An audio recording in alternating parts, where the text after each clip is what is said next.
فإذا جاءت الطامة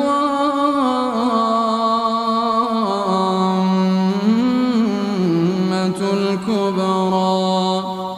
يوم يتذكر الإنسان ما سعى وبرزت الجحيم لمن يرى فأما من طغى وآثر الحياة الدنيا فإن الجحيم هي المأوى وأما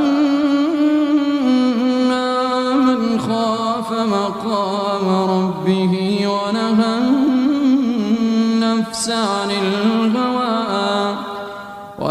النفس عن الهوى فإن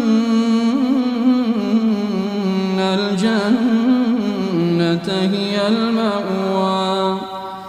يسألونك عن الساعة أيان مرساها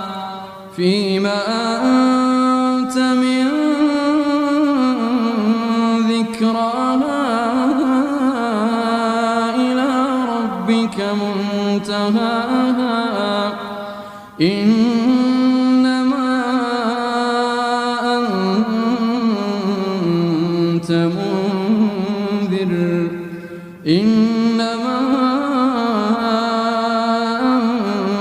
منذر من يخشاها